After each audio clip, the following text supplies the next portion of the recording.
Good afternoon all of you. अब हम लोग देखेंगे कोलाइडी की प्रावस्थाएं। कोलाइडी की प्रावस्थाएं या प्रावस्थाएं, जिसका इंग्लिश होगा फेजेज ऑफ कोलाइड्स। यह सिर्फ जानकारी के लिए आपको दिया जा रहा है, एग्जाम में नहीं पूछा जाता है। आपको छोटी से छोटी चीज भी हम जानकारी देंगे। हम यह दिखलाना चाहते हैं आप लोगों के बीच में कि देखिए थ्योरी क्लास भी हम कितना छोटा से छोटा चीज भी, बड़ा से बड़ा चीज भी आपको बता रहे हैं, चाहे ऑफलाइन हो या ऑनलाइन हो। हम किसी प्रकार का छटनी टॉपिक में नहीं किए हैं, किसी भी चैप्टर में नहीं किए हैं। A to Z चैप्टर में सारी चीजों को हम जहां तक प्रयास है सब चीजों को बता रहे हैं। सिर्फ आप देखते चले जाइए और एग्जाम की टेंशन आप नहीं लीजिए। हमको यह पता है कि आपका क्वेश्चन क्या क्या एग्जाम में पूछा जाएगा। जो हम स्थिति देख रहे हैं उस स्थिति के अनुसार अनुभव चलते जा रहा है और वह सब आपको ऑफलाइन बताएंगे। क्लियर हो गया कॉन्सेप्ट?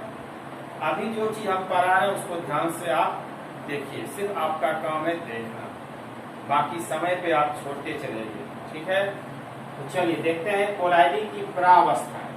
कोलाइडी का अवस्था जो होता है वह दो प्रकार का होता है। पहला होगा परिक्षेपित प्रावस्था, दूसरा होगा परिक्षेपण माध्यम। कैसे आप जानते हैं कि विलयन के दो अवयव होते हैं, विलय और विलायक। तो उसी तरह से जो परिक्षेपित प्रावस्था होता है वह विलय होता है, और जो परिक्षेपण माध्यम होता है वह क्या होता है, विलायक। और यह खेल को जैसे आप समझ गए वो तो मेरा टॉपिक, कोई जान नहीं है टॉपिक में। सरफेस केमिस्ट्री 1 in 4 थ्योरी है, थ्योरी के साथ साथ हल्का लॉजिक आता है, बस कितना खेल है। यह बिल्कुल थ्योरिकल चैप्टर है, सिर्फ सैद्धांतिक पर आधारित है। जो थ्योरी में आप देखेंगे उसी से आपका जो ऑब्जेक्टिव निकलेगा। जो क्वेश्चन आपको सरफेस केमिस्ट्री इंपॉर्टेंट भी आई होगा वह सारे का जिक्र हम करते चले जाएंगे। तो यह क्या हुआ कि कोलाइडी की प्रावस्था, सबसे पहला ऑब्जेक्टिव निकलेगा, मोस्ट इंपॉर्टेंट। जो कोलाइड विलयन होते हैं या जो कोलाइड विलयन होता है वह कैसा विलयन होता है, याद करिए हमने कणों को बताया है 3 प्रकार, वास्तविक, निलंबन और कोलाइडी विलयन।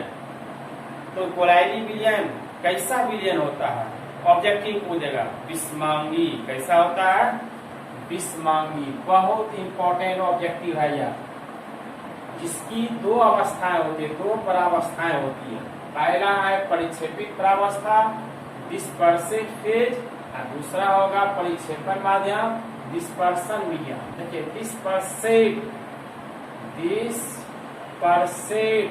फेज, फेज मतलब अवस्था, और यह क्या होगा, परिक्षेपण का क्या होगा, डिस्पर्सन मीडियम।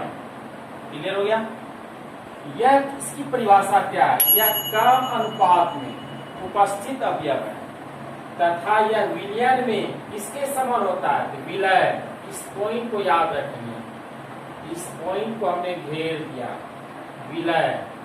और इसमें क्या हो जाएगा, विलायक। इस पॉइंट को हम यहाँ भी घेर देते हैं, दोनों को साथ लेके चल रहे हैं।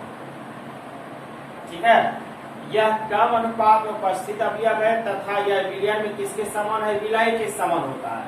तो उसे परिक्षेपित प्रावस्था कहते हैं। इसमें भी 3 अवस्था होगा, चाहे ठोस होगा या द्रव होगा या गैस होगा। परिक्षेपण माध्यम क्या होगा, यह कम है, यह क्या होगा, अधिक अनुपात में होगा, उपस्थित अवयव होगा तथा यह विलयन किसके समान होगा, विलय के समान होगा। तो उसे कौन सी माध्यम कहा जाएगा, परिक्षेपण माध्यम। इसमें भी जो पदार्थ की 3 अवस्था होगा, ठोस, द्रव या गैस। अब इसके लिए हम आपको सूत्र बता देते हैं, सीधा सा बात जो आप देखते आ रहे हैं विलयन चैप्टर में। कल भी आपने नेक्स्ट वीडियो हमने भेजा था, इसके पहले नेक्स्ट वीडियो में। तो आप अच्छी तरह जानते हैं कि विलय प्लस विलायक, जब यह दोनों चीज मिल जाता है किसका निर्माण होता है, विलयन। और यह विलयन को कल के अनुसार कौन सी विलयन कहेंगे, इसी विलयन को या वास्तविक विलयन बोलेंगे। कौन सा विलयन बोलेंगे, वास्तविक विलयन। क्या ये पता नहीं है आपको? विलय प्लस विलय जब मिलता है तो किसका निर्माण होता है? विलयन का। और वह कैसा विलयन होगा, इसका दूसरा भी नाम क्या होता है? वास्तविक विलयन, चाहे वास्तविक विलयन कहे या विलयन। अब इसी पर आधारित हम करते हैं, विलय की जगह हम लिख देते हैं यहाँ पे क्या होगा? परिक्षेपित परावस्था, परिक्षेपित परावस्थाएं या परावस्था देते हैं, परिक्षेपित परावस्था प्लस, अब यह विलय की जगह लिख देते हैं परिक्षेपण माध्यम, परिक्षेपण माध्यम। और यहाँ पे क्या बना है? विलयन। और यहाँ पे क्या बन जाएगा? कोलाइडी विलयन। कौन सा विलयन होगा? कोलाइडी विलयन। कोलाइडी विलयन।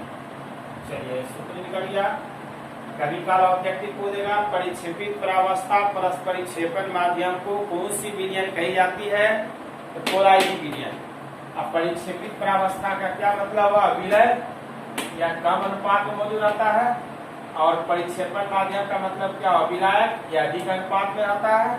और जब दोनों के में से कौन सा विलयन कहलाएगा? कोलाइडी विलयन। यहाँ सीधा था विलयन या वास्तविक विलयन, इसका नाम क्या आ गया?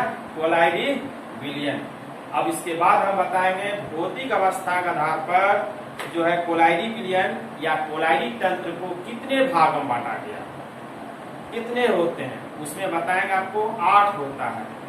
उसका भी आएगा ऑब्जेक्टिव के लिए आएगा, सिर्फ छोटा छोटा पॉइंट आएगा, ठोस द्रव, गैस द्रव, इसी तरह से आएगा पॉइंट, जो 8 प्रकार का हम बताएंगे। क्लियर हो गया कॉन्सेप्ट? फिर एक बार रिवाइज करना चाहते हैं, सीधा सा है, यह कोलाइडी की परावस्था जो होता है, कोलाइडों को 2 भागों में बांटा गया है, परिक्षेपित परावस्था और परिक्षेपण माध्यम। परिक्षेपित परावस्था क्या होता है? यह कम अनुपात में होता है तथा यह विलयन किसके समान होता है? विलय के समान। और इसमें क्या होगा? यह अधिक अनुपात में होता है, और यह विलयन में किसके समान होगा? विलय के समान। तो उसे कौन सी विलयन कही जाएगी? परिक्षेपण माध्यम। वो सब क्लियर हो गया? देखते चले जाएंगे, खाली थ्योरी एक बार पढ़ते चले जाएंगे और दिमाग में हटाते चले जाएंगे। क्लियर? थैंक यू, धन्यवाद, जय भारत।